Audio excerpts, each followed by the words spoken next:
Israel और Hamas के बीच युद्ध को खत्म करने के लिए सोमवार को बातचीत की जाएगी। हमास की ओर से एक प्रतिनिधि मंडल सोमवार को भेजा जाएगा। रविवार को हमास के एक वरिष्ठ अधिकारी ने न्यूज एजेंसी AFP को बताया कि हमास 29 अप्रैल को मिस्र में गाजा युद्ध विराम के लिए इजरायल के लेटेस्ट प्रस्ताव पर अपनी प्रतिक्रिया देगा। नाम न छापने की शर्त पर एक अधिकारी ने बताया, खलील अल हया के नेतृत्व में हमास का एक प्रतिनिधि मंडल मिस्र पहुंचेगा और मिस्र के खुफिया अधिकारियों के साथ बैठक के दौरान इजरायल के प्रस्ताव पर प्रतिक्रिया देगा। गाजा पट्टी में युद्ध चल रहा है। इसके बावजूद मध्यस्थ मिस्र की ओर से अपना प्रतिनिधि मंडल इजरायल भेजा गया है ताकि रुकी हुई बातचीत फिर से शुरू हो सके। नवंबर में लड़ाई को एक सप्ताह के लिए रोका गया था। तब 80 इजरायली बंधकों को हमास ने और 240 फलस्तीनी कैदियों को इजरायल ने छोड़ा था। तब से मिस्र, कतर और अमेरिका फिर संघर्ष विराम कराने की कोशिश कर चुके हैं, लेकिन उन्हें कामयाबी नहीं मिली है। कई मीटिंग हुई लेकिन बात नहीं बनी।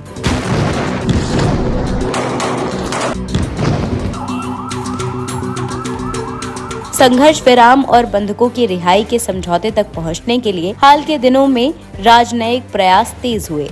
अमेरिका की न्यूज वेबसाइट ने 2 इजरायली अधिकारियों का हवाला देते हुए बताया कि इजरायल में नवीनतम प्रस्ताव में बंधकों की रिहाई के बाद गाजा में स्थायी शांति की बहाली पर चर्चा करने की इच्छा शामिल है। वेबसाइट में कहा गया कि लगभग 7 महीने के युद्ध में पहली बार इजरायली नेताओं ने सुझाव दिया है कि वो युद्ध रोकने पर चर्चा करने के लिए तैयार है। AFP के एक सूत्र ने बताया कि हमास नए प्रस्ताव पर सकारात्मक रूप से चर्चा के लिए तैयार है। सूत्रों के मुताबिक हमास एक ऐसा समझौता चाहता है जिसमें स्थायी युद्ध विराम, विस्थापित लोगों की वापसी, कैदियों के एक्सचेंज का एक स्वीकृत समझौता और घेराबंदी समाप्त करने की गारंटी मिले। सूत्र ने बताया कि प्रतिनिधि मंडल गाजा में युद्ध विराम और कैदियों की अदला बदली के लिए मिस्र में प्रस्ताव पर चर्चा करेगा, क्योंकि उसमें प्रगति देखने को मिलेगी। वहीं दूसरी तरफ अमेरिका की यूनिवर्सिटी में फलस्तीन के समर्थन में प्रदर्शन बढ़ता जा रहा है। कोलंबिया, लॉस एंजलिस और ऑस्टिन समेत देश भर की 25 विश्वविद्यालय में ये प्रदर्शन जारी है। न्यूयॉर्क टाइम्स के मुताबिक अब तक 100 से ज्यादा छात्र गिरफ्तार हो चुके हैं। ये गाजा में इजरायल के हमले को रोकने की मांग कर रहे हैं। विरोध प्रदर्शन दबाने के लिए